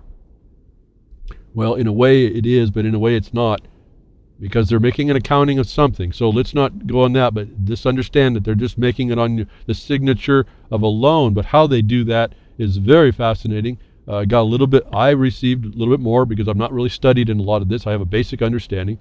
It shows me we need to be doing something a lot more substantial than we are, than giving it to someone else to manage and cause usury. But how do private banks create money? We've all been taught that banks first take in deposits and then they loan out those deposits to folks who want to borrow money. That's what they told me. We put our money, they take that pool of money and they lend it back out at interest, and they get it back and they make the whole thing work. The Bank of England, the German central bank, have explained the loans are extended before deposits exist, and that the loans create deposits.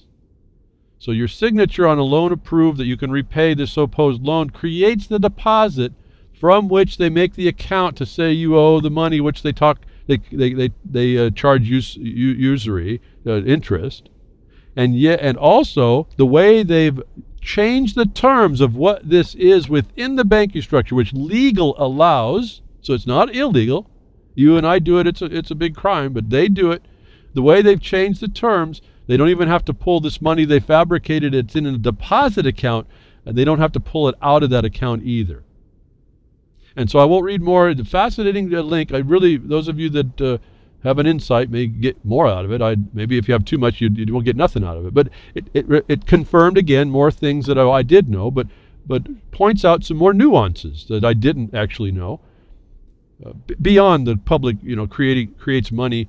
The banks create money out of thin air. There's a mechanism by how that gets done that I think is valuable to understand. And in this link, there's a whole lot of interesting little segments of videos that a guy did in a seminar, and I don't have his name real fast here. Anyway, you'll find the link. If you're interested, you'll get to the link. I go right through it, and they're little. You don't have to listen to the whole lecture if you don't want to. Little snippets of the video on point of what the text says, so you can focus on what they're conversing with and not get lost. I found that valuable to me. That I want to advance it to you, but this is how they've taken us out of the loop and control what we do, and they do it on a mass fictions and fraud that they've essentially legitimized. And I look down and see Juan and Taco, and just like I said, I just have a line. If I look down at the right time, I'll see somebody. He says fractional reserve banking. You'll read in this how they're able to. That's partly how the mechanism works, that they can make these deposits, and then, like as I told you, they can make loans or bonds on that and all kinds of stuff. And so they can do it a number of times, how they make the terminology work to be able to do that. So that was the insight, that this is how you're seeing this gentleman is explaining, and I apologize to him for not having his name. I don't see it real quick. Again, I don't. Anyway, so it doesn't matter. You'll get it. If you're interested, you get to see how the bankers have done this to us.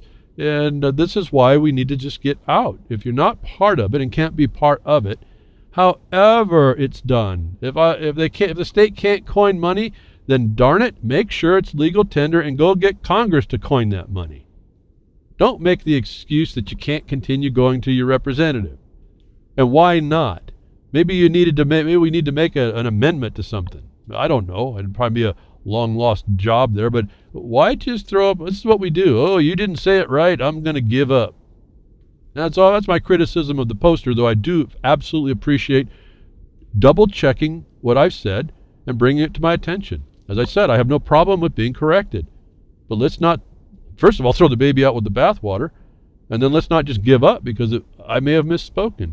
If I did, I don't know. I have two other ideas about how again, that foreign coin really pops in my mind just strong.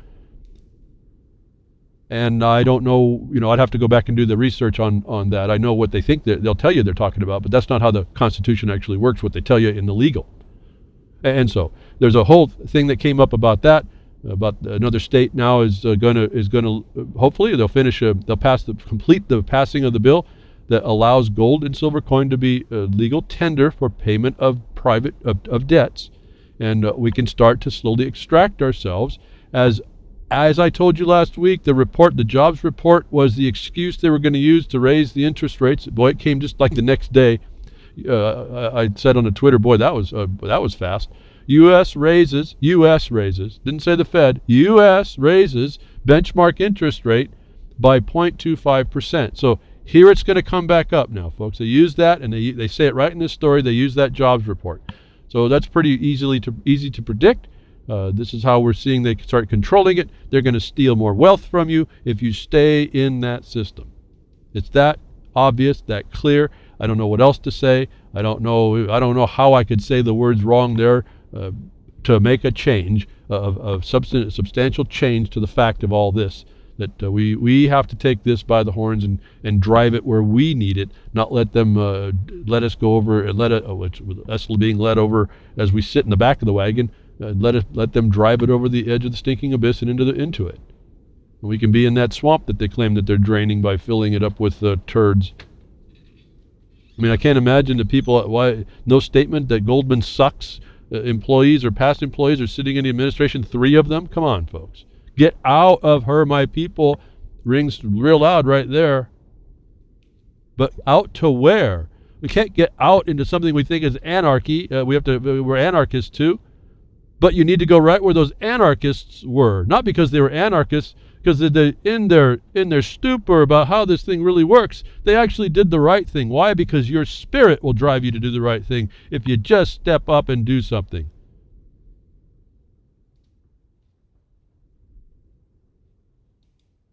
Venezuela has bred this government reaction, folks, to things, how things work. And this is Venezuela to me is what we're going to be watching for all the people that think they're in developed nations as the austerity of the agendas come down on us.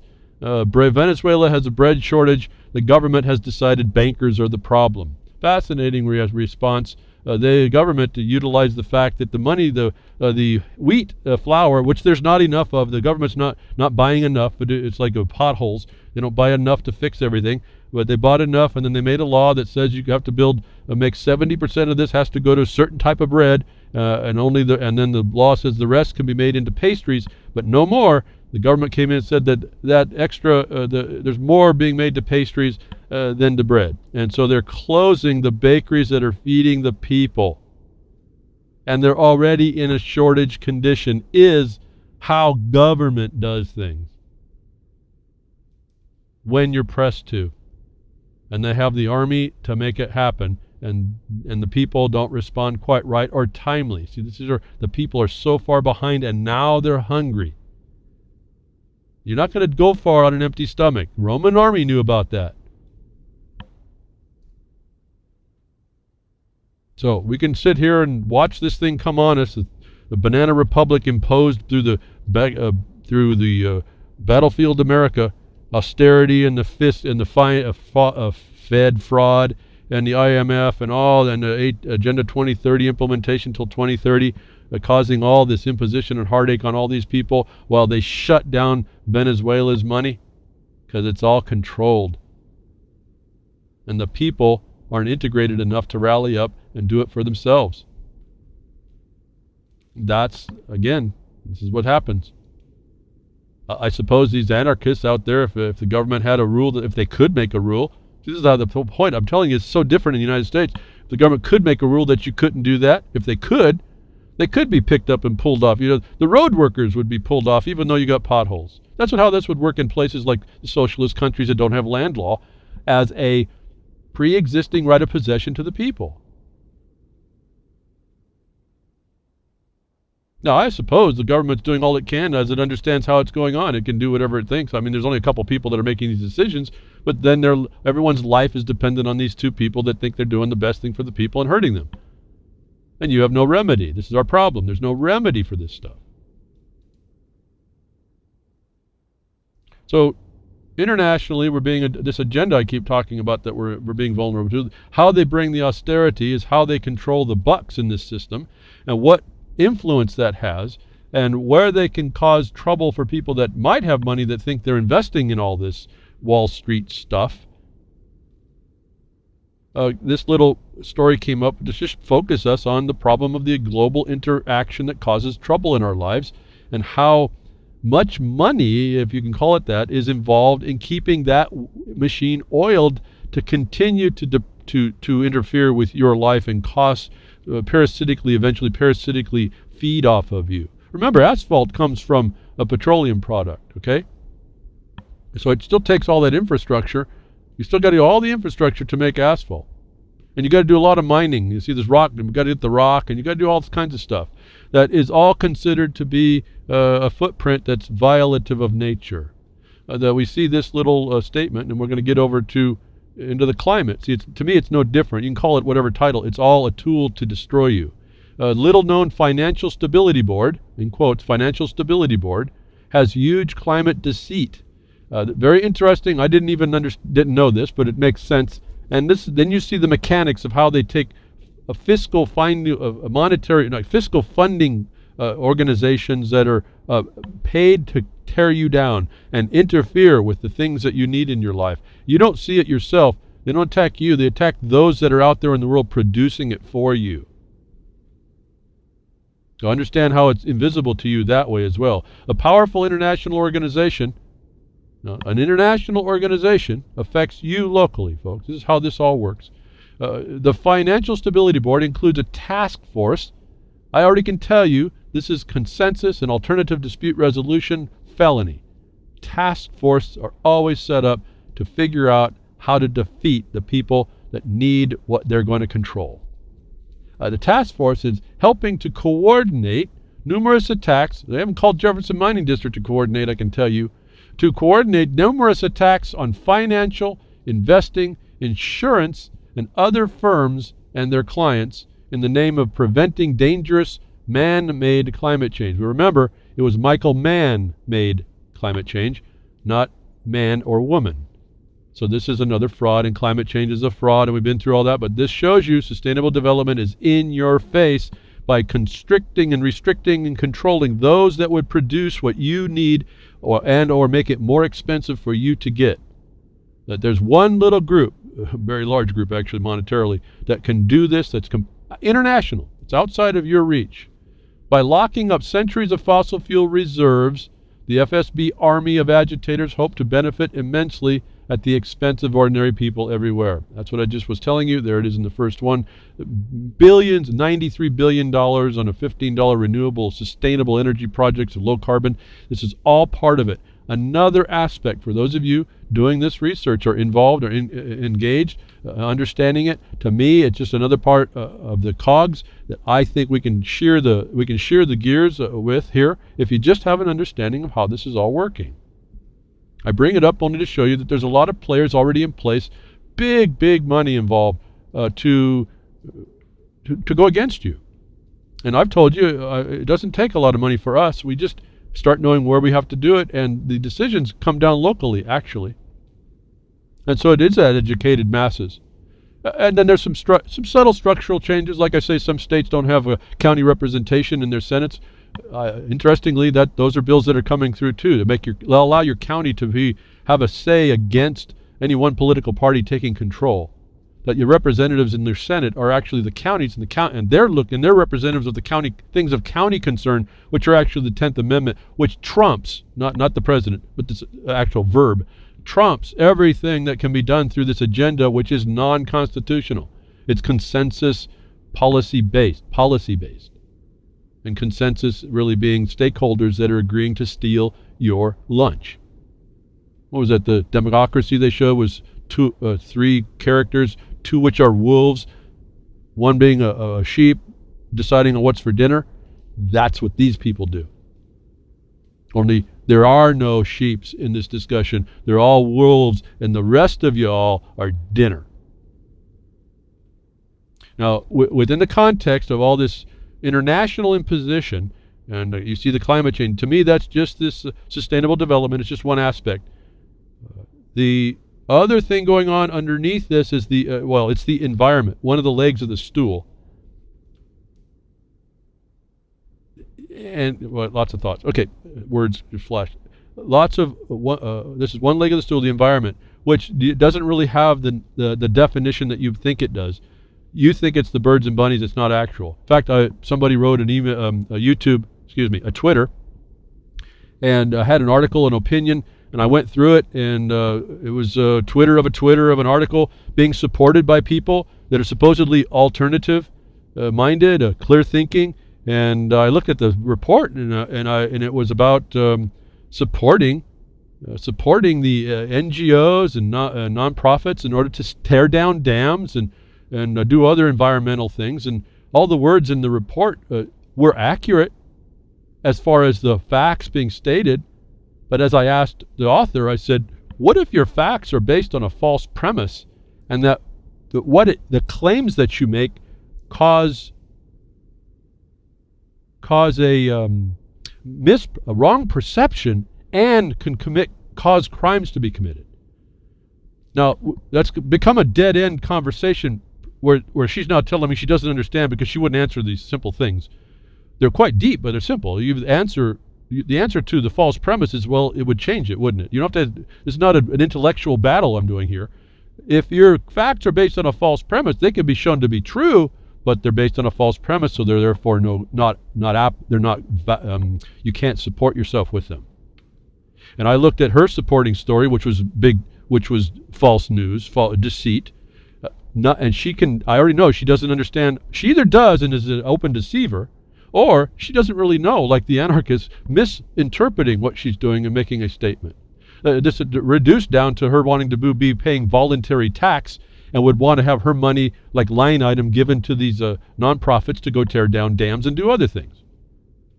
To me, that looked like the dappled no dapple thing, and the Indians being used as stakeholders, stalking horses. Actually, stalking horses by the stakeholder. And that she's then also doesn't even understand the tax scheme in this country. She's a writer, but doesn't understand the tax scheme, talking about voluntary tax. Doesn't understand she's then agreeing to the tax, which, for a way they're imposing it on people, is a theft, although it's not a theft generally, as properly applied. This is another meme that goes on through the Twitter sphere that doesn't get me a lot of followers, and they unlink really quickly. It's pretty fascinating. That she was supporting a tax and that she wanted her money to go to NGOs to destroy dams, which it's a crime to do that, actually. It's a violation of the treaties. But she also didn't understand that she's engaging the very processes I'm talking to you about that diminishes you through this financial bank and the climate change and the consensus thing and the alternative dispute resolution. All of that's in all of this stuff. And here we have the beginning of an end if we don't stop it here, folks. This came through us. We now understand it as nature's trust. It's the expansion of the public trust doctrine, which is supposed to be limited to navigable rivers. For minors, was just expanded in a Reinhardt case in California to include the entire state of California now. There is no limitation, although there's supposed to be. Professor Mary Woods of the University of Oregon proposed this thing called the nature's trust, where everything in nature would have a trust put on it, and a trustee. Now we're into trust law. Folks, they've been listening to me, okay? Because there was nobody talking about this stuff. Now, I'm sure I'm not the only one, but they understand about this trust law. I expounded out. That's what the relationships of the government are to you. It's a trust. It's not a sovereign. So they're trying to expand this thing from the foundational laws into what they can use that they know is powerful, and they make nature to have a trust. Now, remember we were talking about baboons, and we were talking about animals getting rights. And I told you that the monkey, the chimpanzee in Argentina, was coming up into the banana republic called the United States of America, and it's going to be asking for its EBT card. It's going to be going down to the alcohol store and buying alcohol and pimping the women on the street. And it'll have full rights to do so, because that's what us animals do, right? Well, it's now moving over quickly as they get this a global expanse of a consensus. Whanganui River to gain legal personhood. In the world first, a New Zealand river will be recognized as a person. What they do is they establish a conservation trust around this, and it becomes a person with legal rights. It's all fabricated, all a fiction. They used a local people as a stalking horse in order to get this through, and talking through how the Indians there, the natives, the indigenous, I should say, the indigenous, would refer to the river in their belief system. To advance that into a legal right, to be advocated by conservationists, and they'll be given a lot of money to do this, that now inanimate objects, not even animated animal, but inanimate objects, I guess the river's a live thing, I understand that. And it's not like I'm not believing in the river needs to be protected, as I pointed out through numerous broadcasts, how the so-called water protectors were not. That the other author was also saying that development in the land was man's development of land is some sort of a crime, totally denying the law at all, totally denying the fact that where man develops, he actually develops the nature. We find that in things like the Klamath River system, where to make the desert go green, they made a dam. The desert of which the runoff during the year has no salmon in there. When you put the dam in, now you have salmon up to the dam and above it, because you have a fish ladder. That these green groups want to rip it down because that river has a personhood with rights. Is coming to an area next to you pretty soon, I suppose. That we now have rivers that have legal rights. So let's get back to the point. They start melding you and nature together, when in fact there's a difference between nature and mankind, and what mankind does in the nature and for himself. That's in NEPA. I'm sure this writer was totally oblivious to NEPA and its standard. It seemed completely absent in her awareness. It's certainly to come back, I don't understand what you're saying. Can you repeat it? Wants me to contact some blank form on an internet. Like, what's that going to do? How am I going to make you understand and asking the questions again that you don't want to answer? Completely oblivious to these processes that are infringing upon you, infringing on your ability to be a producer, a develop, and infringing on those that are consumers of the production in order to have them cheap and efficiently done and more clean than actually can be done by legislation. Because what you do is your legislation, you start saying that, we're going to base it on science. That was the other thing she talked about, best science. Well, folks, I told you that science is conservation science. It's not science at all. It's an advocacy to promote the agenda. The science explains to us a whole lot different. In fact, usually 180 degrees. Like there is a sun. Yes, cows do help forests with grow and maintain their health. Miners do cause animals to come to them when they're not all. I mean, I'm sure that there's some miners that could care less, but those of us that know, we attend to try and make our work conducive to the environment. I like watching the deer and the birds and the bugs. Maybe not the ants and the flies, but and the mosquitoes. But it doesn't matter. The trees growing. We take a big pain to go around things where we can, or to work out how we're going to make it least impactful, and on small scale already, that we are vilified because of this agenda that was coming on to bring an issue that doesn't exist, the fraud of an issue that doesn't exist, in order to give you a belief there's a harm that they have the solution to. Not you, the one that's going to be affected, but they. That's the solutions network. Right? That's the very network this other writer is, I'm sure, oblivious to, or she knows that she either is oblivious and clueless, and her whole writing is just has no foundation to it, or she's deceptive, straight up, aiding and abetting the crime. That there is a way to look at this. It's just not the way of you don't look at it through the eyes of an insane religious fanatic. And I don't mean to insult all the religious fanatics, but you really got to get a handle here, folks. Those of you that are fanatics, you've kind of gone over too far. And things in moderation, remember. And so you better understand, you have to have the foundation to come from somewhere. Your opinion means nothing. And I see lots of this opinion. And where I would condemn the UN, I want to mention this next report. Who are the propagators of all this nonsense? The equalizing of all poverty in the world, calling it prosperity, shared wealth. You're sharing it with this river. and yet you can't access it for the things that it can produce, and you can't develop it so that it works better. Is this insanity? The UN is the prime promoter, and I'm not promoting it here. I want to point out something, though. I'm noticing, very interestingly to me at least, that I think there's a fracture happening in this organization. And if it was there before, maybe I didn't understand it or didn't notice it, but I'm starting to see something now. And here's a little bit of the epitome of that, all right in here, where I would denounce anything the UN is doing.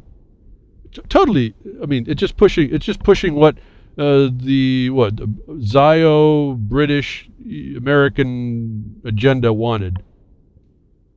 UN experts, I know what I say about experts say, but this is the schism I think I see going on. US experts denounce the myth of pesticides are necessary to feed the world. Now, a UN expert is denouncing the myth that pesticides are necessary to feed the world. On its surface, this is not such a wrongful statement, but coming from an organization that really is the purveyor of death and the aider and abetter of death, this appears to be a schism now developing. I've seen a couple more stories where the UN is actually coming out to say, hey, these people are now stepping up to say, we have a problem in these areas. It's not what's been said. Report warns of catastrophic consequences and blames manufacturers for systematic denials of harm and unethical marketing tactics. I guess I find this as an interesting notice coming from an abomination. I don't mean Obama, the unqualified one. I don't mean him. The idea that pesticides are essential to feed a fast-growing global population is a myth, according to the UN food and pollution experts. A new report, which is linked, I'll have a link in the blogcast, being presented to the UN Human Rights Council on Wednesday, is severely critical of the global corporations that manufacture pesticiding, accusing them of systematic denial of harms, aggressive, unethical marketing tactics, and heavy lobbying of governments, which has, quote, obstructed reforms and paralyzed global pesticide restrictions. Now, there's a political play going on here. It's again like getting them to fight amongst themselves. I just want to point out, here's a discussion that these pesticides aren't all what they're cracked up to be. Again, we've known this, but this is now a group that I would have denounced to say they're seemingly on the side of being more open about what harm they've been peddling and allowing.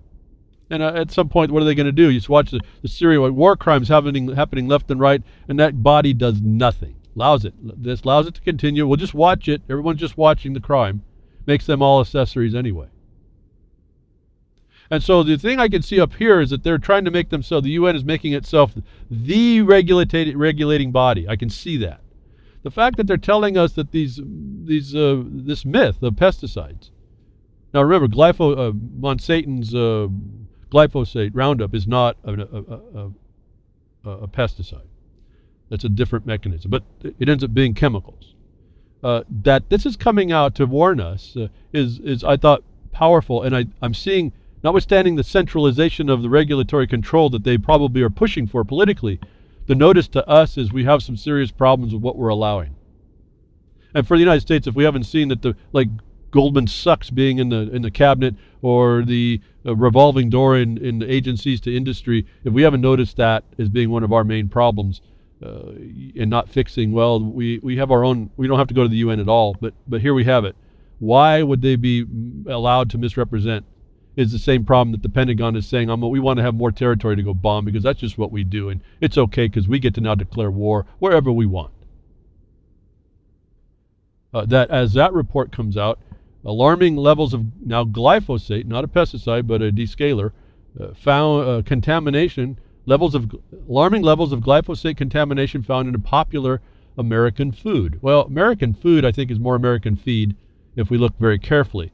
Now that food is the problem. The food is probably as contaminated. Glyphosate, the world's most widely used herbicide linked to Monsanto's Roundup-ready genetically engineered crops, has been found at alarming levels in a wide range of best-selling foods across the United States democracy now said, and the Detox Project announced Monday. I won't read more. They go through all their stuff. The point is that we've been reported behind the woodshed that this was the fact on other reports. We have to be more and more cognizant of what it's going on to do. Last week we produced the EPA toxicologist's internal letter being used as a suit against Monsanto, saying that all these glyphosate has a power because of its chelating action and other things to cause us harm. And it wasn't supposed to be so much in our food, and it was said originally that it wasn't supposed to be persistent, and now the surprise 10 years later it is consistent with the UN report. Whatever the political is there, and I just say let's look at the political side, but take the notice as certain that that's what's going on. They're just doing it to see, they raised the issue and now they're going to try and control it. They are the stakeholder here going to try and get that. Now, at some level, anybody getting a control of that may not be a bad thing, but it's not consistent either, and this is my other problem with how we should be doing things here that aren't recognized, because they're making everybody equal in their being controlled globally by governance and not government through these things. And then centrally, you're not going to have the life that you thought you had. It's not you, your little ones. You're up and comings. Monsanto attempt to block glyphosate from California cancer list tossed by judge. Another interesting read on. I read for these to see what the judge said. How did they go about? What was the premise? And kind of get an idea how you approach these problems when if you're to go to court, or even with an agency, or even a local decision-making bureaucrat. You start using these standards, and all of a sudden your life becomes a lot more clear and less cluttered, because you start showing the deceit that's being used by these people who think they can. Up until now, they've been getting away with it. A California state court has dismissed a legal challenge by a multinational agribusiness, again internationalists, a firm, Monsanto, that seeks to bar the state from adding glyphosate, the lead ingredient in the company's Roundup herbicide, to a list of cancer-causing chemicals. Now, I won't read more. You can go get the story. The point is that they didn't have a good standing to get this thing tossed on a very simple bill that had been in California. Maybe you need to look at that. Maybe you need to look at how that got in and how to do it for yourself. The other thing I want to remind you of, this statement does not state, it only speaks to glyphosate and not the so-called inert chemicals that are in there that are thousands of times more harmful. Remember that one. That's always sitting there silent in this story. It's not just the Roundup. It's its ingredients are just dastardly. Now, and I don't know if I have much time to do this. I'll go a couple more. Some things that we can do for ourselves instead of relying while they're destroying and taking minerals from us and trying to defend themselves against it. Fibrocysts and iodine connection. I think if I remember right, a lot of women have problems with this. Don't have any numbers. I just have an awareness, I suppose. I'll just say it that way. Today, thyroid disease is epidemic, not pandemic. See here, this is a real thing. 8%, I think it says 80% of thyroid disease is experienced by women, with at least 50% cases going undiagnosed. 84% of women with thyroid disease have fibrocystic breasts. Is there a connection between the low thyroid function and fibrocysts? Well, with the time remaining, folks, iodine. Natural stuff. You just go back and find what Mother Nature has. One more story about that. Marijuana may be more effective than Adderall at treating ADHD while treating numerous other ailments. I won't even have to read it. This is more of those evidences. It's those of you writing your letter to the DEA and whatever government agency is trying to, and the hemp people and the foods, folks, this is evidence that you should be using in your letters. I don't know why. And are you writing them? Are you doing something for yourself? Really? We're not helpless? And it's not that hard. I know I talk fast. Maybe we do lots of principles. I'm not unavailable, though. markonthebeast@yahoo.com. I mean, I can't take on your issue. I can just guide you. I just don't have I don't have that much of a life. But I can probably guide you and hopefully help you on. Thank you for the poster on the question of the coining the money in the state. I'll accept that as long as you go back and go ahead and get them to make coin and gold coin and silver coin payment for a tender payment. Thank you for tuning in today. I hope something I said was helpful or can be helpful or be used to advance it. Thank you to Grimner, reallibertymedia.com for all you do, Grimner, and freedomsnetwork.com. I hope anybody can donate. Help Bo Diddy, please, donating for those servers. He's already paid. Thank you for the social network. I hope we start to use it in earnest. UCY.tv, Jules, thank you very much for what you do and that you carry the broadcast and simulcast and any terrestrial broadcasters. I appreciate all that you broadcast out. Let me know who you are. If you don't want to be, just let me know, even if you don't want me to call you out. That's fine. And